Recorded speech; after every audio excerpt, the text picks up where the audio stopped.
lantern kayo dyan. Madam, sandali lang po. Hindi nyo kailangan awain. Mamibigyan po kayo. Lantern kayo dyan. Kulit naman ito ni Madam eh. Sabi kong sandali lang eh. Kukuha pa nga ng stock. Lantern! Madam, ang kulit nyo kasi. Pre-delivery naman to. Pinipick up nyo pa. O di gumastos ka lang ng pamasahe. Lantern kayo dyan. Madam, maka-lantern gusto nyo po. Grabe naman yung hold-upper na kasama mo. Wala pa akong benta oh. Lantern kayo dyan. Hoy!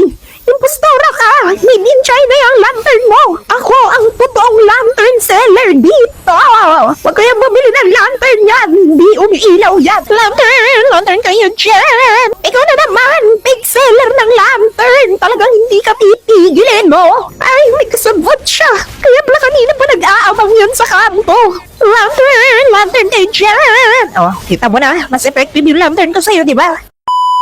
Nalugi yung paninda ko dun sa unang mga customer.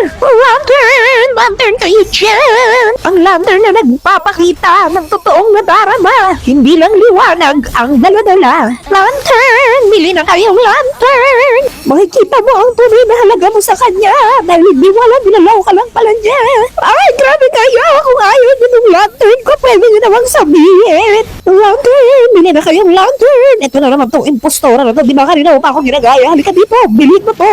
Bilhin mo tong lantern ko para mas maraming bumili sa'yo. Lantern, bili na kayong lantern. Lantern kayo dyan. Oh no, Padre Salvi.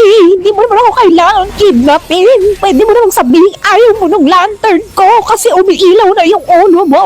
Oh, kayo dyan, lantern. Ang lantern na magbibigay ng kadiliman sa inyo. Lantern, bili na kayong lantern. Pwede naman, baka nagbago na yung isip mo. Oh, sabi ko na gusto mo na yung lantern ko eh. Oh, di ba sabi sa'yo yung lantern ko yung ibebenta mo kasi fake news yung iyo.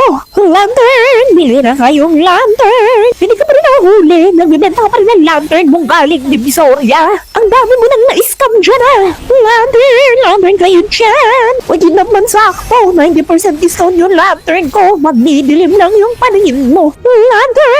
Lantern kayo sir. Kaya po yung lantern namin. May para-parang kasama. Bubuhatin po kayo nito. Pero diretsong langit na ang punta nyo. Ito na nga mga ante, may tinatawag na Flex Rank on July 7, 2024 na event, si MLBB. Sa pa-event na to, pwedeng makipag-team up ang mga players kahit kaninong rank. O halimbawa, chicken ka, warrior, tas yung kaibigan mo na sa epic na, ay pwede na kayong magsama te. Victory!